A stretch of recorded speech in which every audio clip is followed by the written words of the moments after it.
La Bibliothèque nationale de France. Pour inaugurer le cycle La France vue d'ailleurs, Christian Grattalou propose un bilan critique de la cartographie historique de la France et de ses mythes fondateurs. Bonsoir à toutes, bonsoir à tous, et merci d'avoir rempli la jauge, hein. C'est très flatteur par les temps qui courent.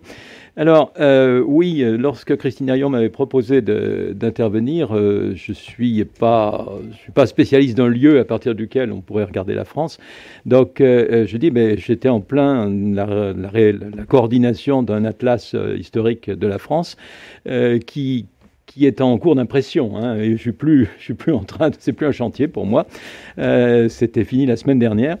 Ça aurait dû être fini beaucoup plus tôt, mais enfin il y a eu des événements inutile de rappeler, qui nous ont un peu retardés. Donc il s'agit, je peux pas ne pas parler de ce chantier achevé, mais qui sort le 4 novembre, hein, donc il faudra un certain temps. Mais je voulais faire état d'un certain nombre d'éléments de réflexion sur le regard qu'on peut avoir sur le passé en se situant aujourd'hui, à partir de cartes, ce qui nous rapproche, qui nous unit.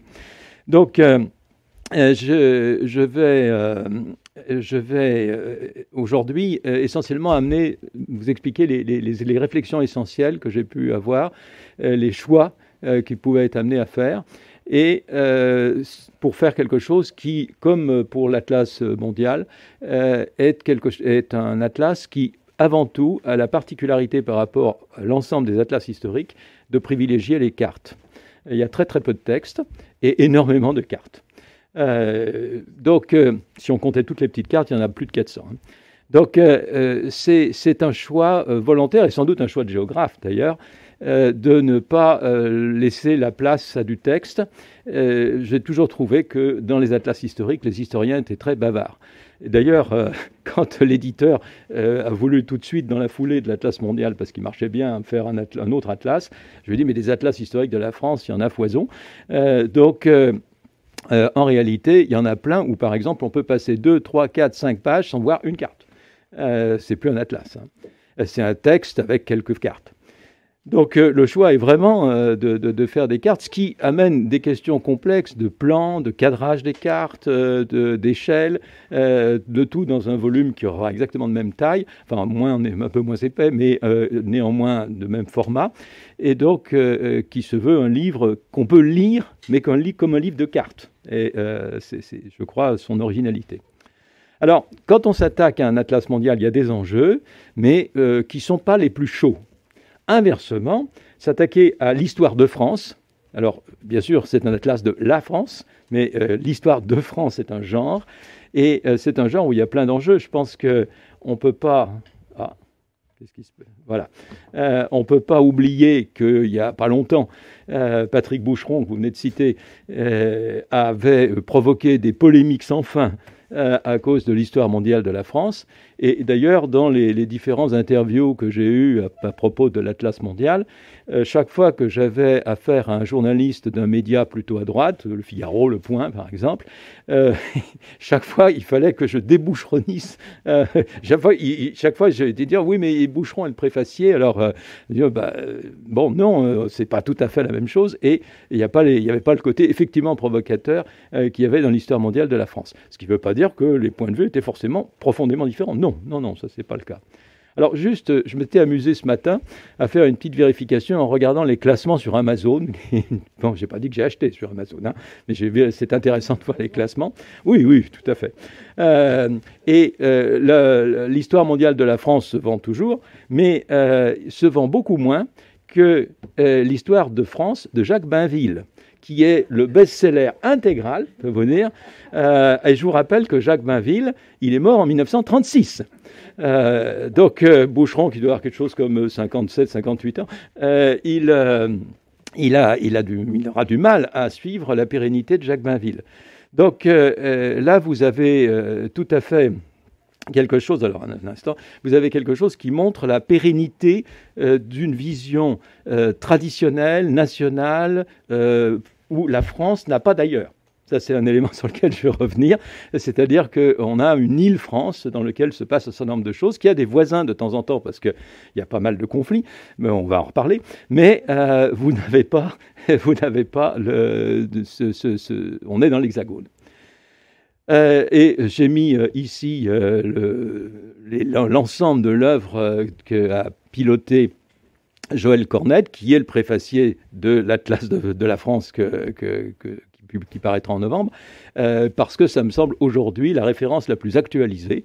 Je me suis, pour pouvoir bien piloter l'Atlas, j'ai lu l'intégralité de cet Atlas, ça prend du temps, mais il y a vraiment des œuvres majeures et à la pointe de la recherche scientifique, ce qui effectivement est un des éléments. Je vous rappelle que dans les deux cas, les deux Atlas, on est avec la revue L'Histoire, c'est-à-dire quelque chose qui est constamment en regard et tout est relu par des historiens, tous les éléments ont été constamment relus par des historiens les plus spécialisés sur chaque point. Alors, j'ai fait 3 parties, bien sûr, qui ne correspondent en rien aux 3 parties de l'Atlas. L'Atlas, lui aussi, a 3 parties, mais très, très inégales, puisque la partie centrale, qui est des origines à nos jours, si j'ose dire, le mot origine au pluriel étant lui-même quelque chose qui est problématisé, et représente les 3/4, même un peu plus des 3/4 de l'Atlas. Mais il y a une première partie qui est un tableau géographique, à l'ancienne, si j'ose dire, mais qui est justement pour poser un certain nombre de problèmes. Et puis surtout, dans l'Atlas, j'ai tenu à ce qu'il y ait une 3e partie, et je peux vous dire que j'ai fallu presque que je me batte avec les historiens, sur l'usage du passé qu'aujourd'hui, on a en France. Et c'est ça qui me semble l'élément essentiel, et vous allez en voir pas mal de ces cartes de cette 3e partie, parce que ça met en perspective des éléments. Vous avez parlé du postcolonialisme, par exemple, c'est un élément évidemment important dans un atlas historique de la France aujourd'hui. Alors, tout d'abord, quelque chose qui n'est pas, lui, dans l'Atlas, mais pour essayer de se situer dans une histoire du genre Atlas historique de la France, ou Atlas histoire de France, c'est pas quelque chose de si ancien que cela. Il faut remonter au XVIIIe siècle. On peut pas dire qu'on est, alors que les atlas, le mot d'ailleurs apparaît avec Mercator au XVIe siècle, mais on ne peut pas parler d'atlas historique à proprement parler avant vraiment le XVIIIe siècle, et en particulier d'atlas de la France. Je vous en montrerai un par exemple. Néanmoins, il y a une forme de cartographie historique. Alors si je vous montre une map-monde médiévale, je ne vais pas gloser sur la map-monde médiévale, ça serait un autre sujet, et pas centré sur la France, puisque là, vous voyez du son, la map-monde médiévale, c'est quelque chose qui est organisé avec une origine, c'est le paradis terrestre, l'extrême est qui est en haut, la carte est littéralement orientée, c'est de là que vient le mot orientation, avec au centre Jérusalem, qui est là le centre du monde, qui n'est pas la France, comme dans l'article auquel fait allusion. Et puis, à l'autre bout, vous avez l'extrême ouest, et donc vous avez bien un sens de lecture, c'est-à-dire que c'est du temps. Et en ce sens-là, on ne peut pas dire que l'on puisse avoir une cartographie historique avant la révolution ptoléméenne des 14e-15e siècles, parce que, justement, le temps et l'espace sont mêlés. L'espace est du temps, c'est-à-dire que toute carte est de ce fait historique. Alors ici, c'est contemporain, le centre de la carte, c'est fixé avec, je ne vais pas revenir sur les origines de la map-monde médiévale, c'est Isidore de Séville, la division en 3 parties, c'est quelque chose qui est codifié au VIe siècle et qui va organiser la géographie, dont découle, vous avez cité l'invention des continents qui est réédité au mois d'octobre d'ailleurs, mais vous avez quelque chose qui est à l'origine de notre découpage Afrique, Asie, et Europe, donc qui a une pérennité de ce fait tout à fait contemporaine.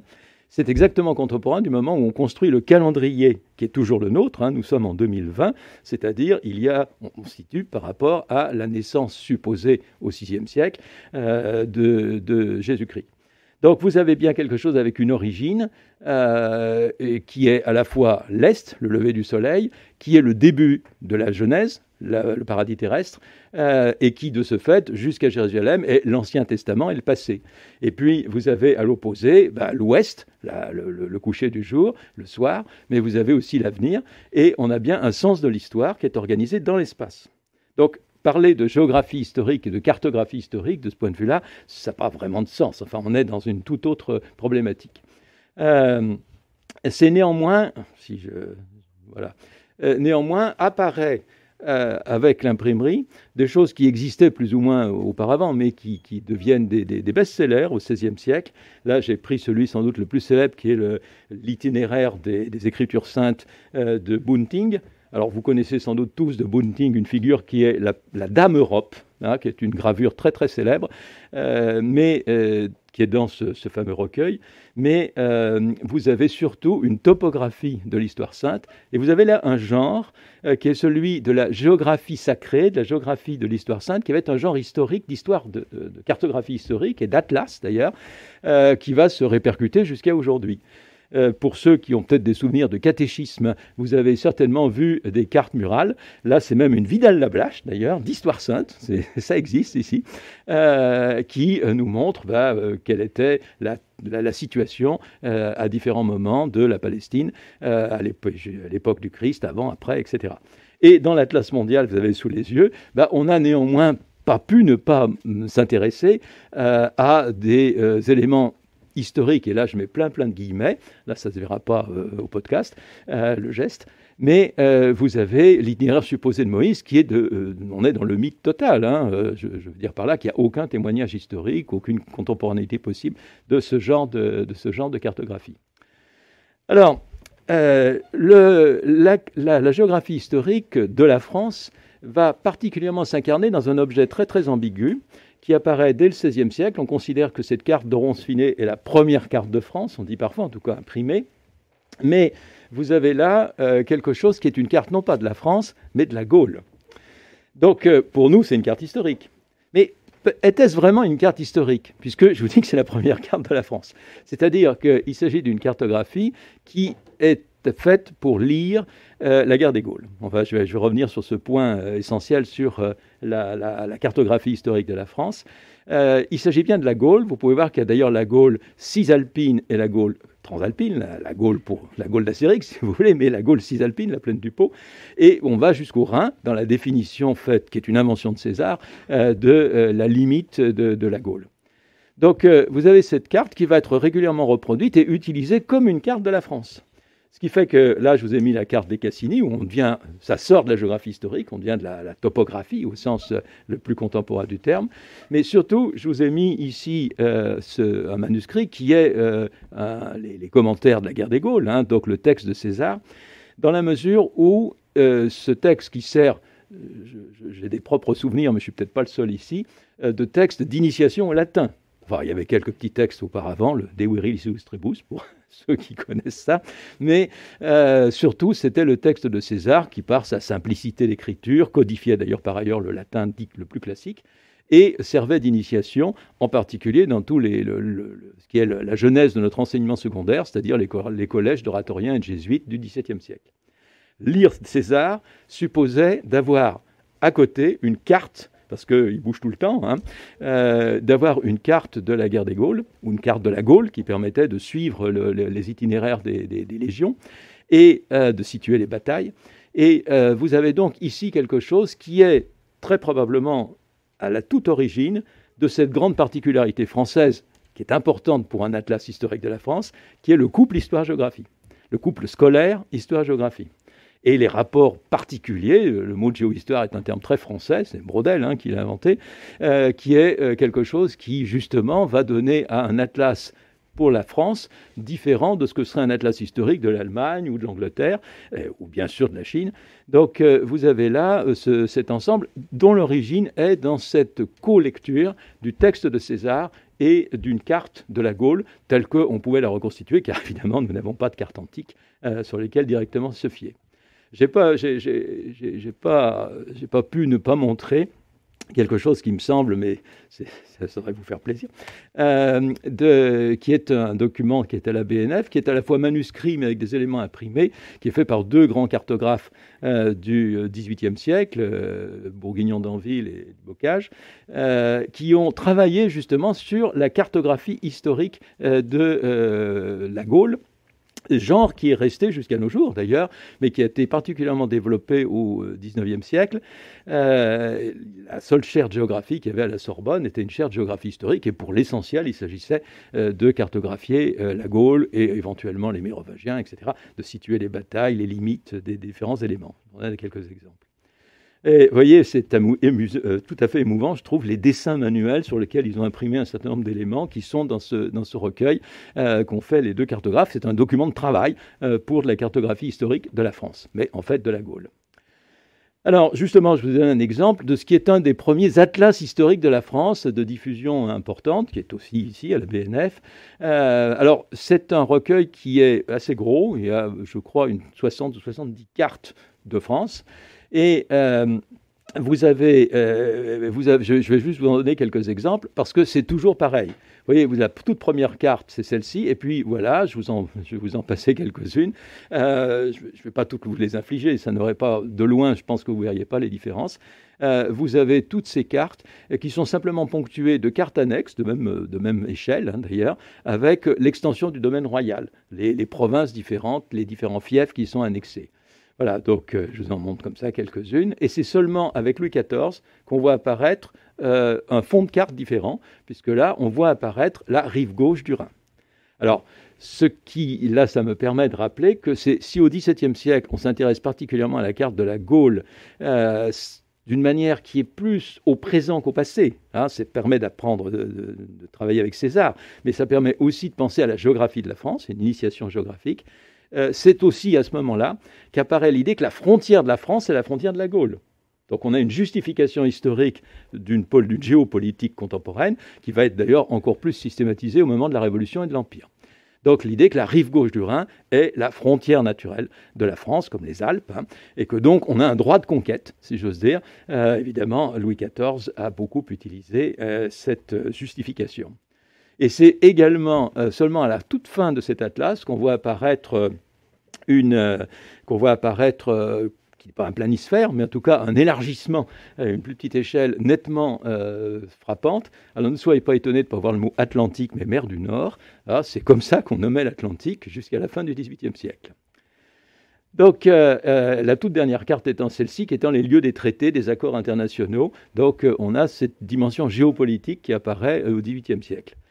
Voilà un atlas historique, mais l'élément central, c'était la première énumération de cartes que j'ai voulu faire, c'est-à-dire l'idée, on ne change pas d'échelle, on est toujours dans les frontières de la même Gaule, de la même France, c'est la même chose tout le temps.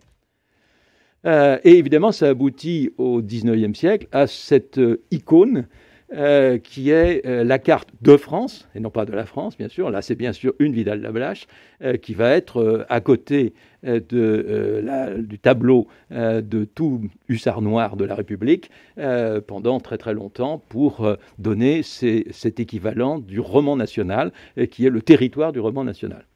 Alors, je ne développe pas parce que ce n'est pas le lieu ici, mais vous avez là l'indice de quelque chose de très fort qui est l'identité territoriale de la France.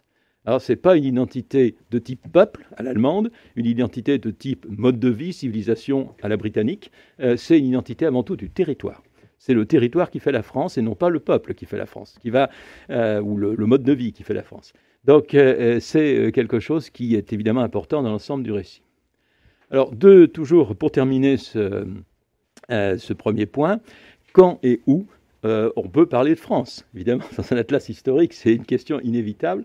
Alors, dans la première partie, j'ai commis deux petites cartes, l'une avec une coupure autour de l'an 1000, pour faire simple, en mettant les principales frontières qui ont pu être à un moment ou un autre. Là, vous avez un plat de spaghettis, j'ai mis quelques dates, qui sont soit antiques, soit du haut Moyen-Âge. Vous ne discernez aucune France sur la portion de l'Europe qui deviendra ultérieurement la France. Et c'est seulement ultérieurement où là j'ai mis des frontières de ce qui devient la France avec différentes dates. Vous voyez la grande extension, on va la retrouver quand je ferai au passage l'extension maximum de l'Empire napoléonien.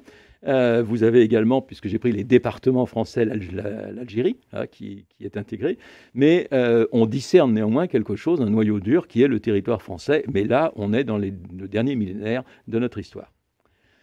Alors, de ce point de vue-là, je peux tout à fait le situer dans une filiation, car il y a encore une autre particularité française qui témoigne de ce lien histoire et géographie, cartographie, c'est que les grands récits nationaux, les grandes histoires de France ont presque toujours un tableau géographique de la France. Et le premier, même s'il y a des antécédents, mais le premier vraiment marquant, c'est le tableau de la France géographie de Jules Michelet.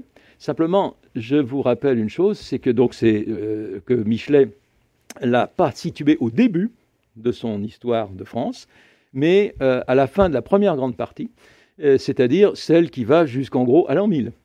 Et c'est donc à ce moment-là qu'il fait une sorte d'arrêt géographique et qu'il fait une description du territoire dans lequel se développe effectivement ce qu'on peut ultérieurement appeler la France. Bien sûr, je ne peux pas rater le fait que le plus célèbre des tableaux, qui est même identitaire pour la Corporation géographique française, c'est celui que Vidal avait fait comme premier volume de la grande histoire de France de la Wyss. Et là, il s'agissait bien cette fois-ci de quelque chose qui était en amont, c'est-à-dire qui se situait avant même les Gaulois, où le territoire préexistait. Même si, bien sûr, Vidal insiste lourdement sur le fait qu'il n'y a pas de prédétermination de ce territoire à devenir effectivement une nation. Alors, si on situe après l'an 1000 la France, vous avez même chose pour la question du découpage, c'est-à-dire comment, quel situer. Voilà, je vous ai mis une carte qui est dans ma première partie, qui était d'ailleurs aussi dans l'Atlas mondial, qui est la carte du tour de la France par deux enfants. 1873, G. Bruno.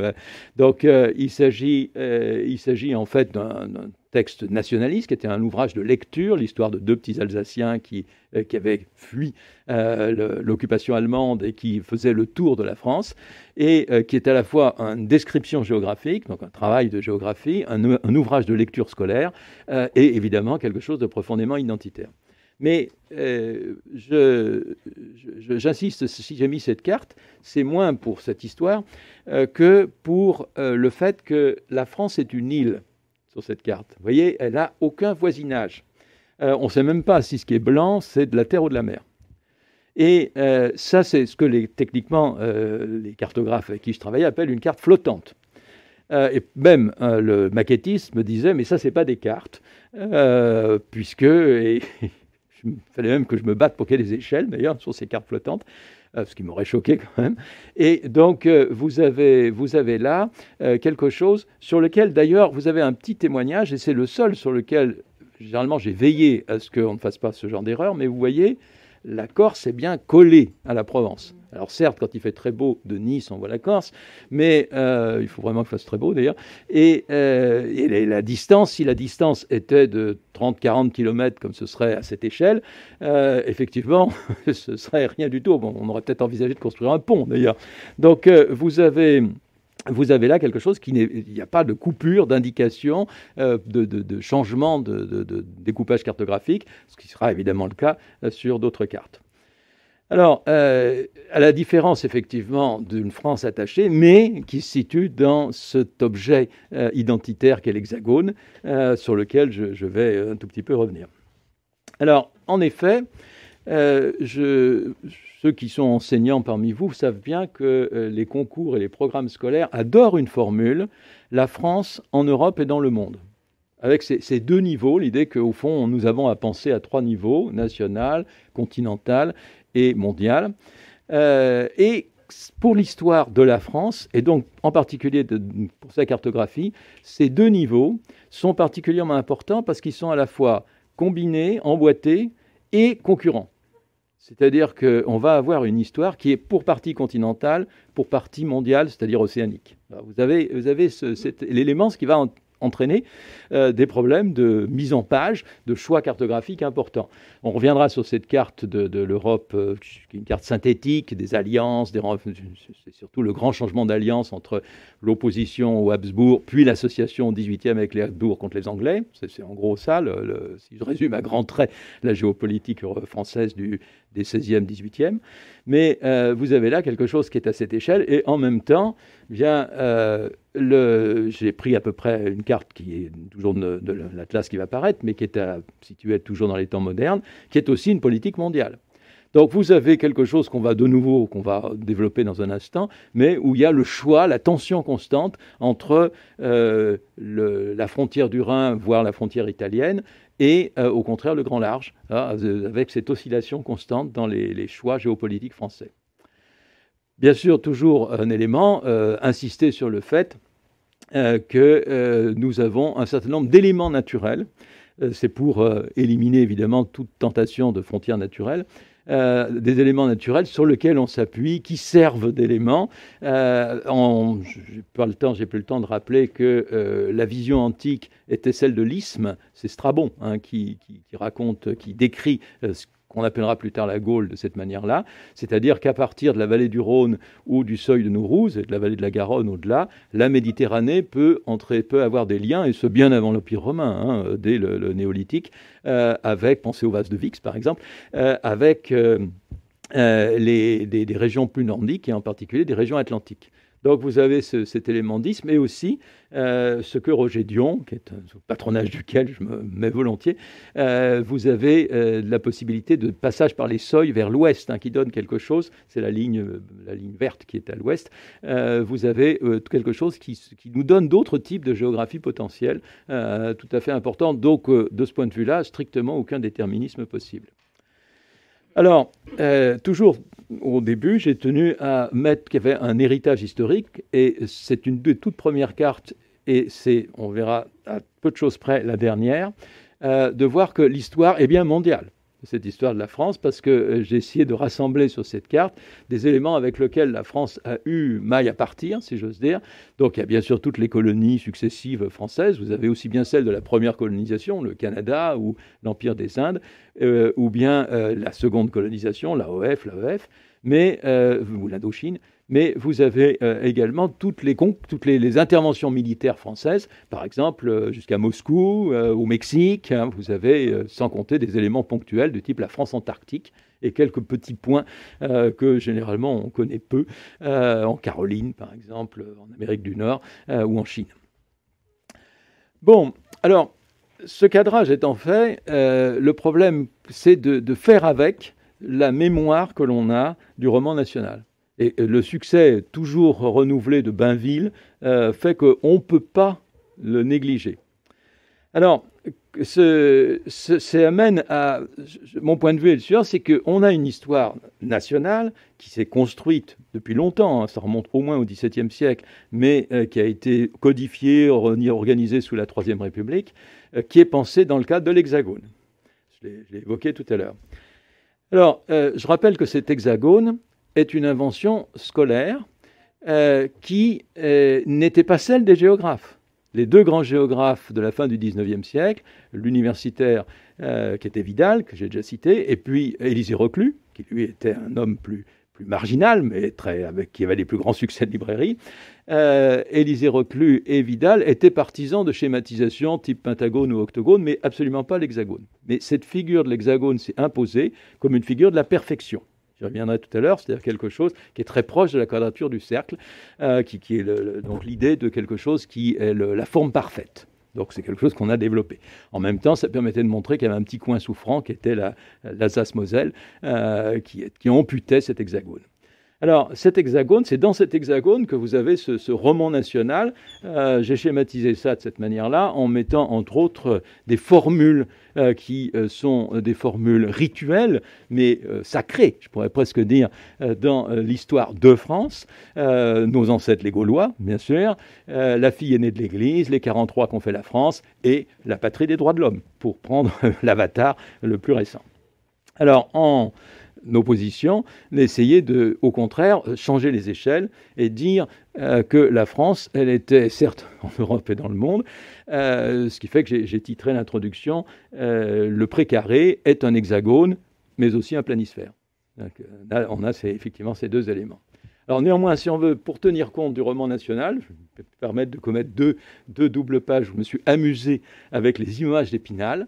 On en a pris quelques-unes, vous avez une liste beaucoup plus longue à droite de la double page, mais d'avoir depuis Vercingétorix qui rend ses armes à César, on a là un acte fondateur, et là on va jusqu'au bûcher de Jeanne d'Arc, et puis si vous prenez, pardon j'étais un peu vite, si vous prenez la page suivante, ça va jusqu'à l'appel du 18 juin, en passant évidemment par la prise de la Bastille, on retrouve un certain nombre de ces éléments. Remarquez qu'ils sortent de France. Là, vous avez l'appel du 18 juin à Londres, ou bien les batailles de Napoléon, Austerlitz, évidemment, qui se trouvent en République tchèque aujourd'hui. Alors, de ce point de vue-là, le choix chronologique de commencer, certes après l'an 1000, mais en ayant une partie avant, pour ne pas oublier les origines, c'est quelque chose si je vous ai mis l'histoire de la France qu'a dirigé Georges Duby, et qui a été publié chez Larousse en 86, qui est devenu un peu obsolète, enfin introuvable en tout cas, c'est quelque chose qui avait été marquant à ce moment-là, parce que non seulement il avait appelé de la France, mais il commençait en l'an 1000. Il n'y avait absolument pas de Gaulois dans cette histoire-là. C'était réglé en quelques pages, le problème des héritages. Alors ce choix, qui était sans doute une rupture importante à ce moment-là, on ne l'a pas fait. On a bien une partie sur les origines pour tenir compte des éléments différents qui rejouent et qui sont dans les héritages dont il faut tenir compte. Mais ce sont des héritages. Alors aujourd'hui, on se trouve confronté à cette rupture avec ce roman national. Alors, rupture chronologique, comme je viens de le voir avec Duby, mais aussi une rupture dans le mode de fabrication. Je prends un exemple, c'est un atlas que j'aime beaucoup. Je trouve qu'il est excellent, l'atlas de Boutier. Il n'est pas le seul, mais enfin c'est lui qui l'a piloté. Cet atlas, qui a maintenant 9 ans, il est fragmenté. Je veux dire par là que vous avez typiquement quelque chose de postmoderne. Je me souviens à Blois un jour amusé à un amphithéâtre parce que je disais si vous voulez faire un succès de librairie postmoderne, il faut prendre quelque chose de déclassé dans le plan, avec plein d'auteurs différents, avec des discontinuités et de manière à ce qu'il n'y ait pas un fil conducteur. Vous voyez les lignes droites, les flèches toutes droites qu'on a vues tout à l'heure, il faut qu'elles soient constamment brisées. Alors, c'est tout à fait le cas dans cet atlas où vous avez plein de choses passionnantes, mais sans continuité. Il y a plein de trous. C'est-à-dire, vous dites, tiens, je vais aller chercher les guerres de religion ou la guerre de 7 ans. Ben, vous ne les trouvez pas forcément.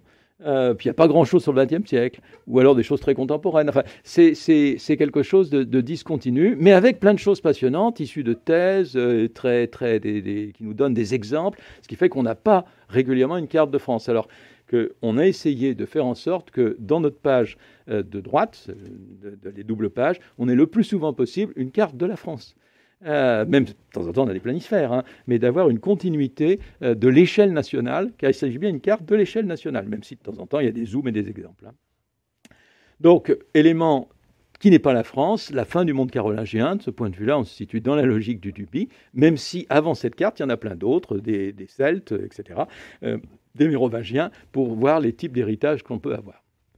Troisième et dernier point qui sera le plus long, espace d'expérience, vous connaissez peut-être plus sous l'expression champ d'expérience d'ailleurs, mais horizon d'attente, c'est une allusion évidemment à Koselleck, et ça se situe dans cette logique-là. C'est pour ça qu'il y a cette troisième partie sur l'usage du passé, c'est-à-dire en fonction des horizons d'attente ou des absences d'horizons d'attente, du présentisme, pour parler comme François Hartog aujourd'hui, de cette vision où le présent est un passé étendu et réciproquement, ce qui veut dire qu'on est dans un futur indéterminé, c'est quelque chose que l'Atlas cherche au contraire à dépasser. C'est-à-dire vraiment à reconstruire un récit, mais un récit pluriel, avec le pluriel en géographie, c'est-à-dire multiscalaire. Alors, de ce point de vue-là, il y a plusieurs points que je vais aborder successivement. Le premier, qui est le plus délicat, parce qu'il touche à un mot qui est écrit nulle part, là, c'est-à-dire, je peux vous dire, mais qui touche à des éléments contemporains chauds, qui est celui de l'identité.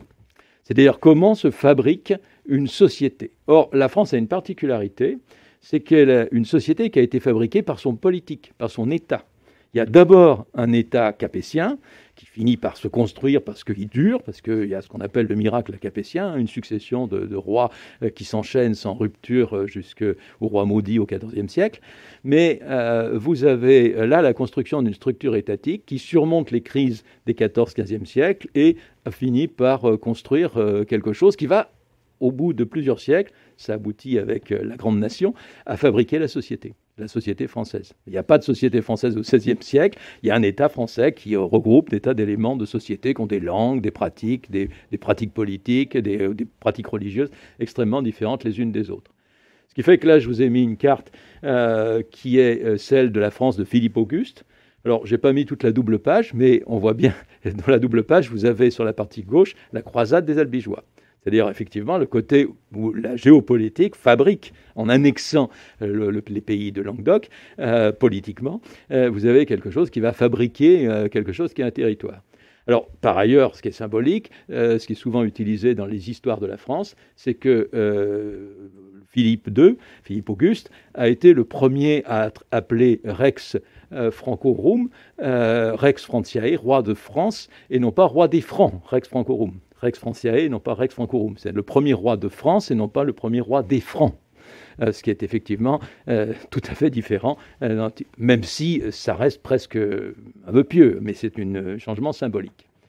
Alors, quelques cartes sur cette construction de la France par l'État. Il y en a une qui me semble importante, qui correspond à l'ensemble du XVIIe siècle et qui montre les résistances à la mise en place d'un pouvoir étatique, qu'on appelle généralement la résistance au pouvoir royal. Que ce soit les révoltes fiscales, que ce soit les révoltes paysannes, alors là il y en a beaucoup, bien sûr le monde protestant, et aussi les révoltes des villes et les révoltes des grands.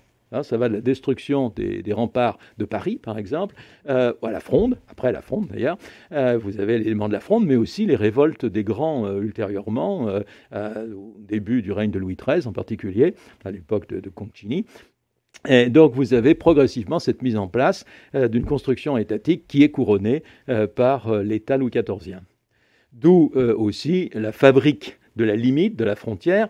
Alors, je n'ai pas rappelé le grand œuvre de Daniel Nordman, mais enfin, il est derrière cette double page, où vous avez bien sûr une carte relativement classique, qui est la ceinture de fer de Vauban, c'est celle de droite, la carte de France à droite, comme j'y tiens, et vous avez cette carte dont l'orientation, il faut bien voir l'indication du nord, je n'arrive jamais à convaincre le maquettiste de les faire plus grosses.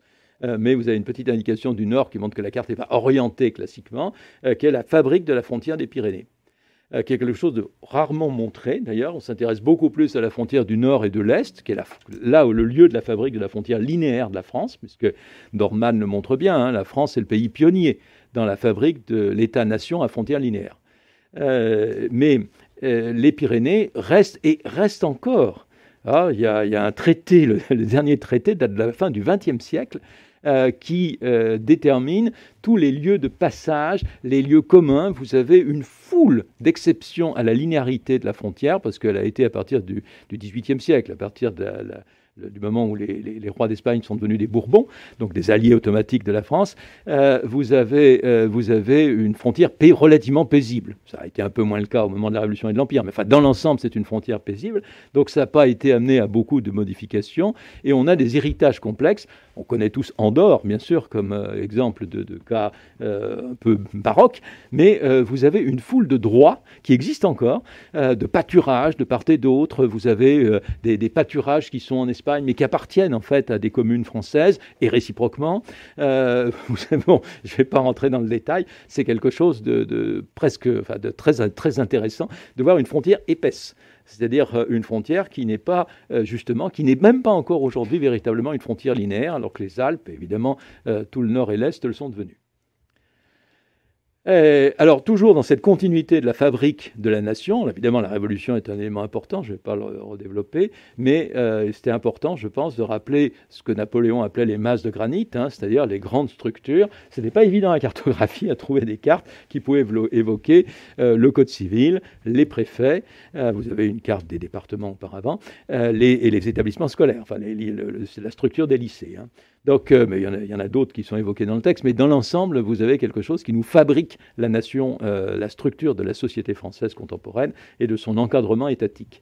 Et bien sûr, peut-être que je suis encore un peu hussard noir, mais il y a les éléments fondateurs des débuts de la Troisième République. Donc, une double page sur les grandes lois républicaines, que je ne vais pas détailler. De même, et là, Charlotte Beccard, avec qui je travaillais, qui m'a aidé pour les parties les plus contemporaines, a tenu, et je trouve vraiment très bien, d'avoir évoqué l'affaire Dreyfus et le développement de l'antisémitisme à la fin du XIXe siècle. Par exemple, ce que vous ne voyez pas ce que vous voyez sans doute pas très bien de loin, mais sur la carte de droite, vous avez les manifestations d'émeutes. Il y a eu des morts, d'ailleurs à Alger en particulier, de manifestations antisémites dans les années 1890-1900. Et aussi les élus explicitement antisémites, les élus du Parlement qui sont, ou les maires qui sont explicitement élus sur des listes antisémites. Voilà. Voilà pour la fabrique de la société française, hein, qui me semble un élément qui était un fil conducteur. Alors, je n'ai pas mis les doubles pages, mais comme dans l'Atlas mondial, en haut de toutes les pages de droite, il y a des renvois qui permettent de franchir les limites chronologiques, puisque les cartes sont très bêtement dans l'ordre chronologique, mais de passer sur ces thématiques-là d'une double page à une autre. D'autre part, j'ai bien dit qu'à la différence du peuple allemand qui fonde la nation allemande, il n'y a pas, et qui a même été évoqué, j'emploie surtout pas le mot race bien sûr, mais qui a été un élément un peu mauvais génie quoi, de la société allemande, vous avez quelque chose qui nous fabrique la population française. Ce qui est important, c'est ce qui est au-dessus. Alors, c'est une courbe cumulée très, très simple. Hein. Alors, ce n'est pas une chronologie régulière, elle est beaucoup plus contractée dans les périodes anciennes. Vous avez donc la population en 2020, au bout, et cette population qui comprend une frange de population d'origine étrangère importante, hein, qui est tout en haut. Vous avez aussi des départs et qui sont en dessous, en particulier les départs vers le Québec. Vous avez, bon, je ne vais pas développer ça, mais surtout ce qui est important, c'est ce qui est au-dessus de la courbe, où vous avez des petites indications noires avec des flèches qui ne peuvent pour la plupart pas être codifiées, sauf pour la période depuis le XXe siècle, qui sont des arrivées. C'est-à-dire que l'on a un ensemble de peuples, un ensemble démographique qui a constamment des apports extrêmement importants dès bien sûr le néolithique, mais qui continue. On connaît bien sûr l'immigration du 19e siècle, les Italiens, puis les Belges, et puis bien sûr du 20e siècle, mais il y en a beaucoup auparavant. Avec peu de sorties, si j'ose dire, les Français ont peu migré vers l'extérieur, donc c'est plus difficile de voir l'extérieur, mais il y a bien sûr l'ensemble québécois. Vous avez une partie entrée et une partie retour qui est les pieds noirs, hein, c'est pas... vous avez les Français de l'étranger aujourd'hui qui représentent une part relativement peu importante. Et j'ai tenu à mettre, à partir du moment où on pouvait le faire, quelques petites pyramides des âges qui permettaient de voir l'évolution par structure par âge depuis le XVIIIe siècle, hein, où vous avez la toute première pyramide qui est très pays sous-développé, hein, le triangle à base très large, et ensuite l'évolution de l'ensemble de cette population. Alors, de ce point de vue-là, on comprend que parmi les héritages, on a les peuples qui occupent le territoire qui deviendra ultérieurement la France, à partir du XIe, XIIe siècle, et qui sont ceux qu'on appelle les Celtes. Je vous rappelle qu'on peut, et tout a été fait sous le regard, la lecture, la critique de Jean-Paul Demoule, donc un grand spécialiste du néolithique européen, voir ce qu'on appelle la culture celtique, dont je vous rappelle qu'il ne s'agit pas de migration ou d'un peuple, il s'agit éventuellement de celtisation de peuples préexistants. C'est très difficile à voir, mais il n'y a pas d'évolution démographique forte, ce qui ne veut pas dire que tout le monde était celtisé, sinon il n'y aurait pas de Basques. Mais vous avez là quelque chose qui rappelle ce type d'héritage démographique et culturel qu'on peut avoir éventuellement. D'où effectivement notre Gaule, notre Gaule pré-romaine, hein, qu'on peut avoir. On a bien sûr la Gaule romaine ultérieurement. Alors, deuxième élément sur ces structures que l'on peut avoir, j'ai souhaité, vous en verrez une autre carte dans un instant, travailler avec l'INRAP, l'Institut d'archéologie préventive. Il se trouve que je connais bien Dominique Garcia, le directeur, et donc on a travaillé à plusieurs cartes ensemble pour nous montrer des exemples de construction de ce qui sont nos structures agraires et de réseaux urbains qui sont hérités bien avant la constitution d'une France, et qui donc sont nécessaires à prendre en compte parmi les héritages d'une géographie historique de la France. Et bien sûr, toujours dans la composition, vous avez régulièrement des éléments sur les migrations. Hein, donc, vous voyez, il y a 2 doubles pages au moins sur les migrations du XXe siècle pour tenir compte des apports récents.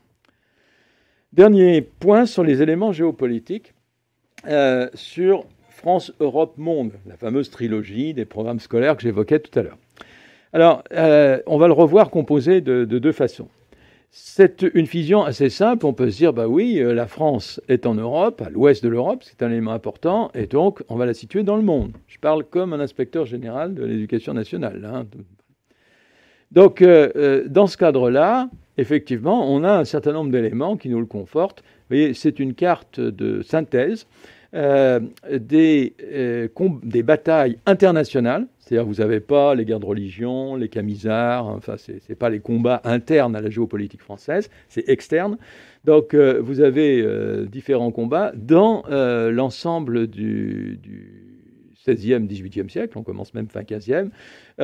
On peut globalement voir qu'on a beaucoup embêté les voisins. Hein. Ça, on est beaucoup intervenu.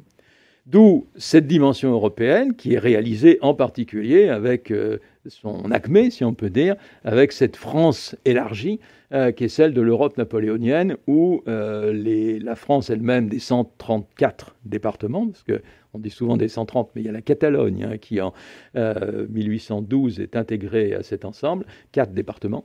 Vous avez les territoires qui sont vassaux, si on peut dire, le Royaume d'Italie, l'Espagne de Joseph, enfin, etc., la Confédération du Rhin, et puis, ou le Grand-Duché de Varsovie, et puis les alliés obligés, si j'ose dire, comme la Prusse et l'Autriche. Donc, vous avez là quelque chose qui est la Grande France maximum de cet enracinement continental français. Mais qui est aussi culturel. Hein. La France du 19e, on a dit de Paris qu'elle était la capitale du 19e siècle, c'est aussi une France révolutionnaire, une France, la patrie des droits de l'homme, qu'on disait. Donc vous avez là, effectivement, à partir des liens pour les révolutions de 1848 qu'on a essayé de développer.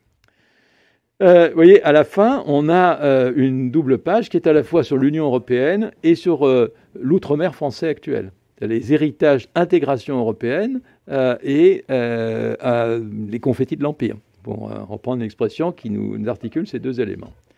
Si je prends au contraire dans l'autre sens, c'est là où on a la dimension géopolitique que j'évoquais, qui était monde, France, Europe. Si on avait fait un atlas d'histoire historique de l'Allemagne, on aurait eu une histoire largement continentale. Avec éventuellement des poussées de domination continentale. Je n'irais pas y mettre Charlemagne, qui n'était pas particulièrement allemand ou français, mais on aurait effectivement, avec Charles Quint, on aurait, et puis bien sûr au 19e, 20e siècle, des poussées continentalistes allemandes.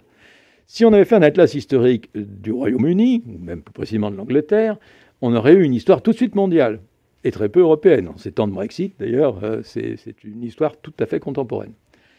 Pour la France, c'est l'un et l'autre. Et c'est plutôt l'un contre l'autre. C'est-à-dire qu'on a constamment le choix géopolitique, et on peut le reprendre de François Ier, Louis XIV et même Napoléon, sur l'articulation, l'impérialisme mondial français ou l'impérialisme européen. Et souvent, on essaye de faire les deux et ça pose problème, parce qu'on ne peut pas tout faire.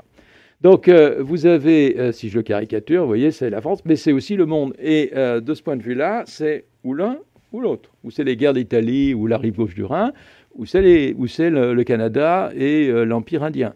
Et on a essayé de faire les deux, mais souvent, c'était coûteux. Je vous rappelle d'ailleurs, pour les lecteurs du tableau de Vidal, que lui-même, il insiste beaucoup, il développe beaucoup l'influence méditerranéenne et l'ouverture sur la mer.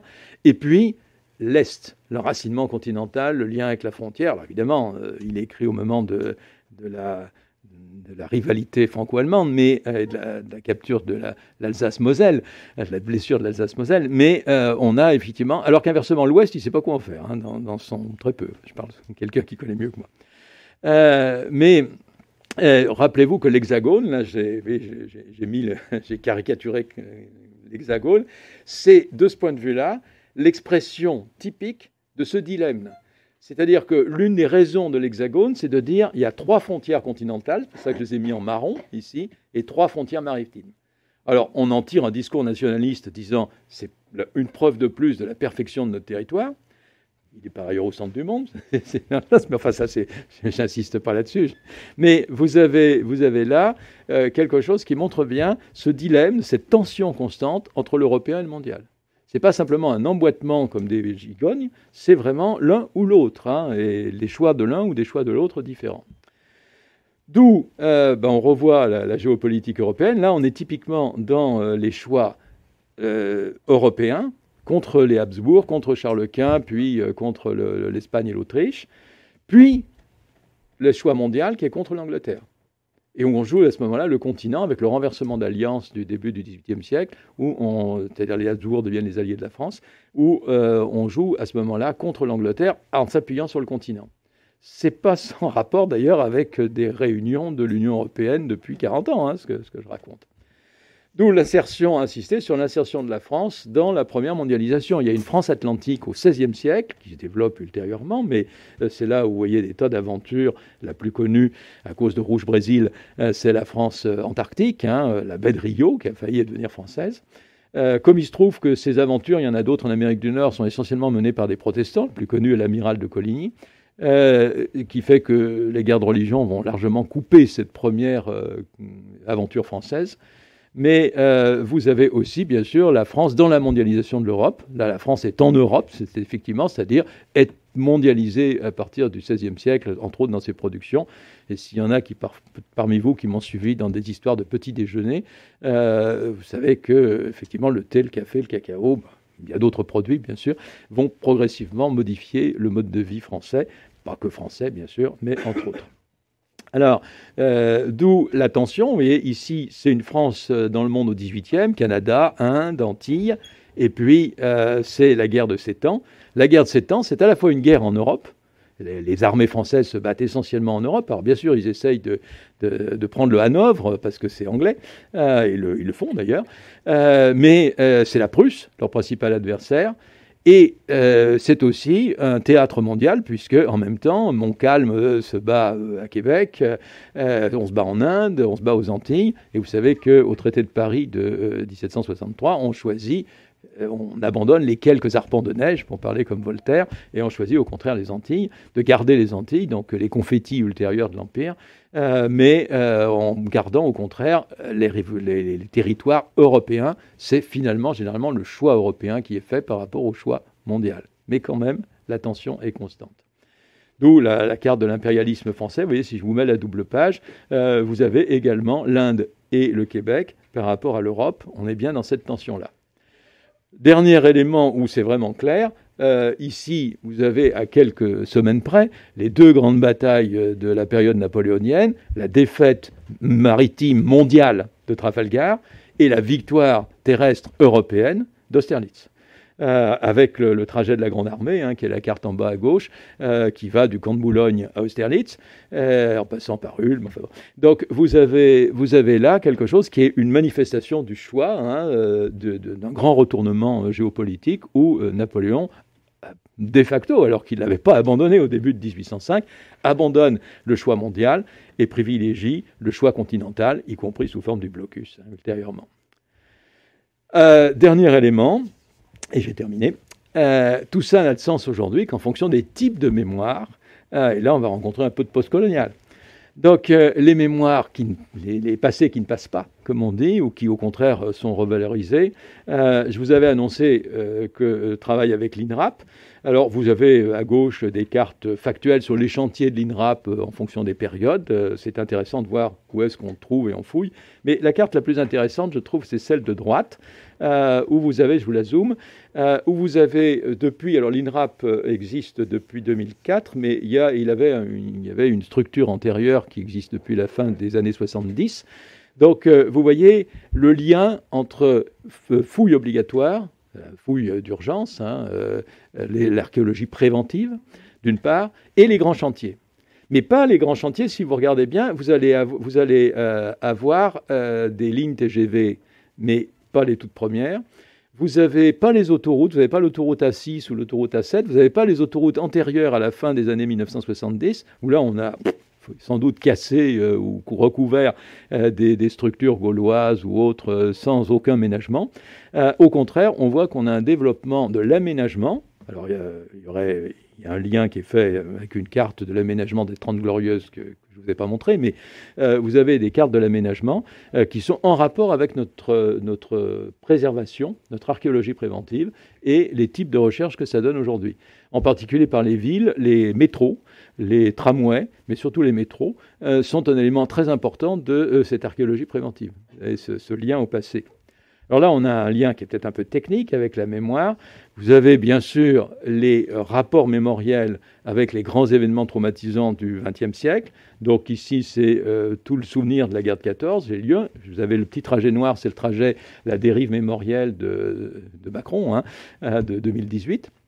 Donc vous avez ce lien précis avec cette frontière nord qui est liée par la Grande Guerre.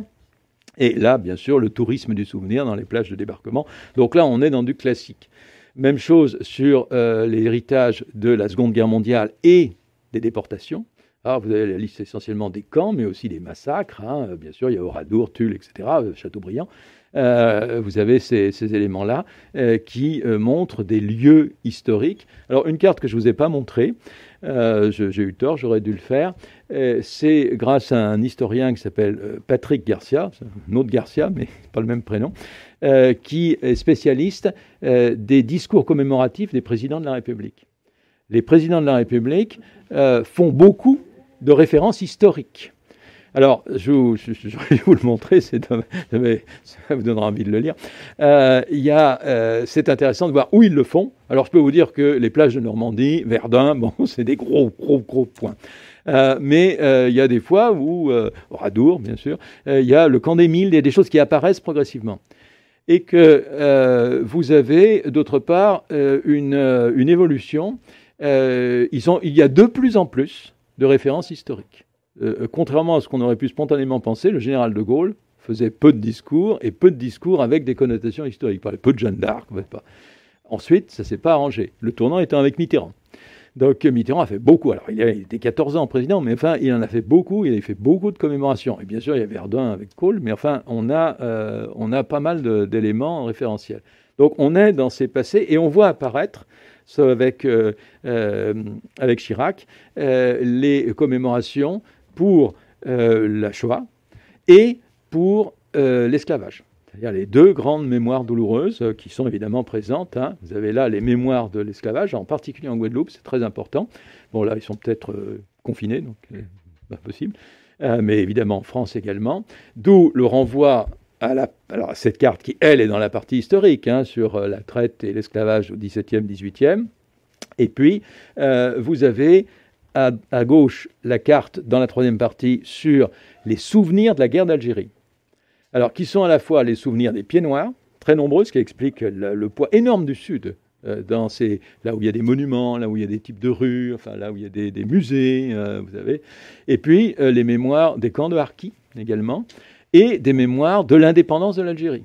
Alors, je l'ai mis en rapport avec la carte qui, elle, est dans la partie historique, bien sûr, sur la guerre d'indépendance algérienne. Et auparavant, si je remonte dans le temps, de l'Algérie coloniale, l'Algérie française, je veux dire, que vous avez dans la partie historique. Donc, il y a aussi des mémoires ouvrières.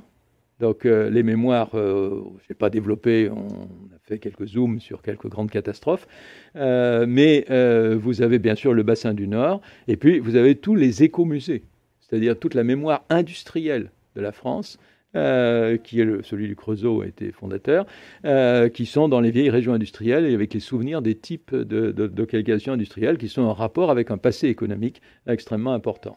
Voilà. Et dans la mémoire ouvrière et de la gauche, là c'est un plan du Père-Lachaise, hein, avec le trajet commémoratif de la montée au mur des fusillés, au mur des fédérés, qui est tout en haut du Père-Lachaise. Enfin, parmi des mémoires qui sont moins... Je terminerai pour que la soirée ne soit pas trop triste, par des mémoires moins douloureuses. Là, vous avez une double page sur des mémoires, étant donné qu'on s'est aperçu qu'il y avait beaucoup de choix délicats qui nécessitaient des débats qu'on voulait éviter. Ce sont des mémoires, on n'a pas la prétention d'être exhaustif, sur le sport. Ce que vous avez, la carte de France qui est à gauche, c'est lié au Tour de France. Vous avez le premier trajet du Tour de France, mais surtout les hauts lieux, qui sont généralement hauts, d'ailleurs, au sens littéral, des cols, des montées à des stations du Tour de France, ou bien d'autres courses cyclistes, par exemple dans Paris-Roubaix, ce que vous voyez en rouge sur la carte, c'est les fameux lieux de pavés du Paris-Roubaix. Remarquez, puisque si vous avez vu, si vous suivez le contre-la-montre du dernier Tour de France, on avait anticipé, puisque la planche des belles filles était bien dans les hauts lieux des Tours de France, avec cette montée à 10%, particulièrement spectaculaire. Très content de voir la planche des belles filles, je n'y avais pas pensé. Voilà, alors pour les stades de foot, etc., qui sont des mémoires, c'est-à-dire qu'il y en a qui n'existent plus. C'est pas le stade de foot de l'OL actuel, c'est Gerland, par exemple. Donc vous avez ces éléments-là. Et puisque l'Open de France de tennis est commencé, enfin c'est les qualifications, il y a Roland Garros, évidemment, parmi ces éléments de lieu de mémoire.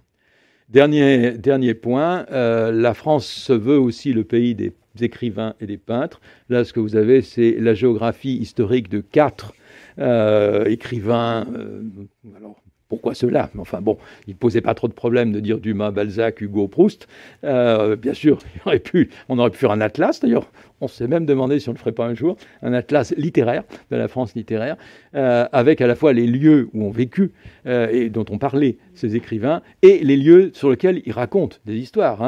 Vous avez Balbec, Cabourg, par exemple, pour Proust. Et puis la France des peintres, puisque à partir du Barbizon, à partir des années 1830-1840, les peintres sortent à l'extérieur. Donc on va avoir des lieux, c'est lié bien sûr au développement des chemins de fer, cet élément-là. Donc vous avez la France, la région parisienne et Paris même, avec Montmartre et Montparnasse en particulier, mais vous avez là les lieux où la géographie de la France amène à un lieu de souvenir, parce qu'on va voir Van Gogh, on va voir alors Arles, on va voir la Sainte-Victoire, par exemple. Donc vous avez ces éléments-là qui sont des lieux. Sauf une fois où j'ai prononcé le mot tourisme qui était lié aux plages du débarquement, il est évident que tous ces éléments commémoratifs sont un facteur économique extrêmement important, puisque c'est quelque chose qui n'existe plus cette année, mais qui est le tourisme de souvenirs, de culturel, des maisons d'écrivains, etc. Vous avez ces éléments-là qui sont constamment des rapports au passé et qui, à ce moment-là, éclairent les choix des cartes. Par exemple, on a une carte sur les Lumières, avec les trajets de Voltaire, Diderot, etc., qui ont des rapports avec les types de tourisme que l'on peut avoir aujourd'hui.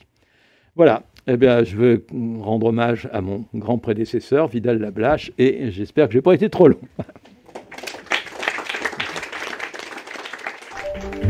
Vous venez d'écouter un podcast de la Bibliothèque nationale de France. Retrouvez les conférences, rencontres et créations de la BNF sur toutes les plateformes de podcast, ainsi que sur le site bnf.fr.